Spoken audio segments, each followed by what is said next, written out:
habitual way of seeing ourselves.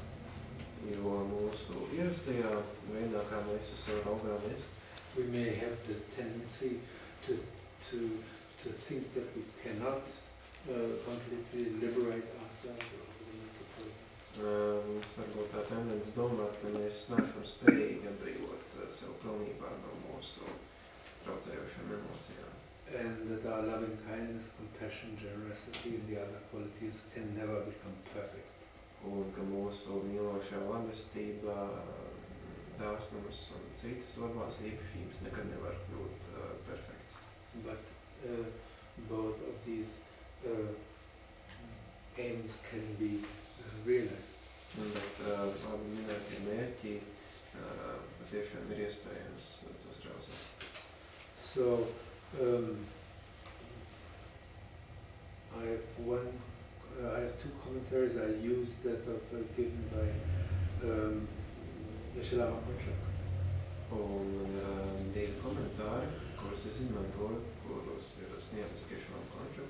Who is Lama that meditated for many years in the Tibetan mountains. Viņš bija Lama, kas ilgus gadus meditēja Tibetas kalnos. And then at a certain point came to Kopan monastery.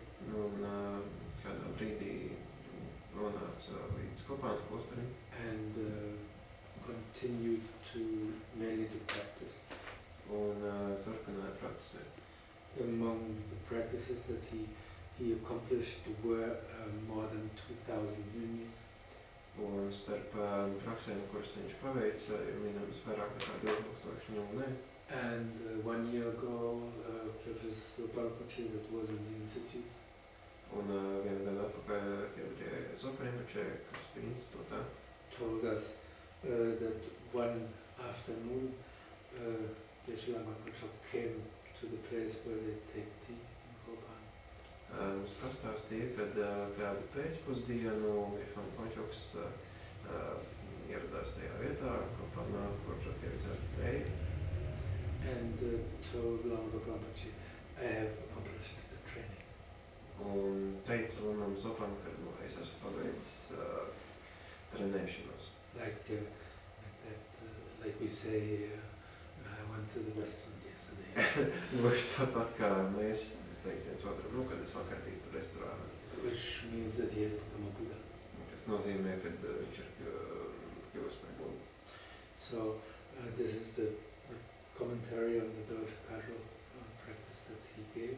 Un tas ir Dodge Kadro prakses komentārs, ko ir sniedzis viņš. And it is a custom to say some words about the qualification of the author. Un tā ir tāda pārēža vispirms minēt autora kvalifikāciju un viņa sasniegumus. And so this is the full qualification that he possesses. Un tad viņš ir pilnīgi kvalificēts.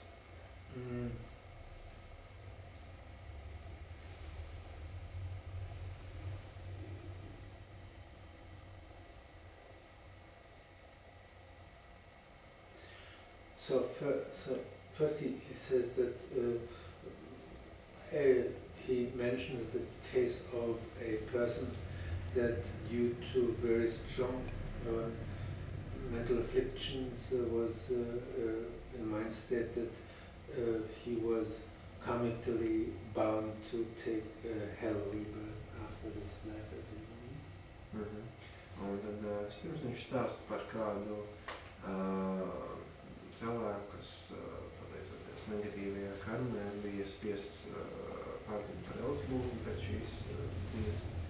But he had also the karma to know that practice, learn that practice and engage extensively in that practice of the Dodge Kadro. Bet šim cilvēkam bija arī iespēja uzzināt par Dodge Kadro praksi, veikt to un iegūt rezultātus.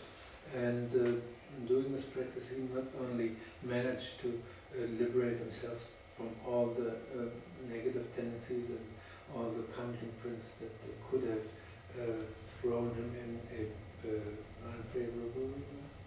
Un tad veicot šo praksi, viņš ne tikai panāca to, ka viņš atbrīvojās no tās karmas, kuras dēļ viņš tiktu iemests šajā nevēlamajā pārdzimšanā. But he managed to finally be reborn in Gevāča. Bet viņš gala rezultātā spēja pārdzimt Devičena sfērā. Which is a pure realm, or paradise if you want, that is created by the pure radiation, radiation of, or the pure, can you say that? Radiation, the pure energy of Amitabha Buddha. Un tā ir tīrā sfēra, tīrā zeme, paradīze vēlties, kuru rada Amitabhas enerģijas izstarojums. Buddhas create such pure realms. Un Buddhas rada šādas tīrās sfēras. In the same way as we, by our less pure manifestation of mental energy, create this world. Buddhas rada šādas tīrās sfēras tieši tādā pašā veidā, kā mēs ar savām mazāk tīrajām apziņas iespējām radam to pasauli, kādā esam. So, although the actual state of this earth is must be called catastrophic. Un kaut arī pasaules šī zemes stāvokli šobrīd drīzāk jāsauc par katastrofālu. The human beings present here and quite a number of others have created in previous lives the imprints to get into touch with methods that will also make it possible for them if they use them properly and long enough to take rebirth in a pure realm. Vienlaikus tās būtnes, kas šeit atrodas, ir radījušas arī tādu kārmu sastapties ar mācībām un metodēm, kas ļauj viņam tās praktizējot nākošajās dzīvēs pārcelties uz tīrām sfērām. So this is definitely a reason to rejoice profoundly. Katrā ziņā tas ir iemesls priecāties pamatīgi. And Kyabsha Rinpoche, when he was in Vajrayana Institute 1 year ago, he said, when you realize that you have a precious human rebirth, you should go like the people when there's a goal and football match. You should go like that. He did like that. You should go. Un uz atpakaļ, kad viņš bija institūtā, viņš teica, ka par to faktu, ka jums ir vērtīgā cilvēciskā atņemšana, vajadzētu to saprotot, jums vajadzētu priecāties tāpat, kā futbola fani priecājās par katru izsisto golu. Which then became, in that retreat of 1 month, our way to meet each other. Kas tajā retrītā kļuva arī par mūsu ierasto sasveicināšanās veidu. So,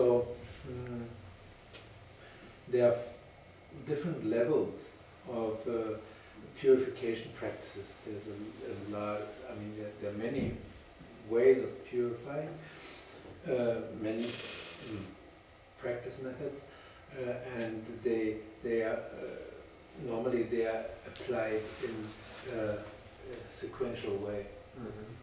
Un ir vairāki līmeņi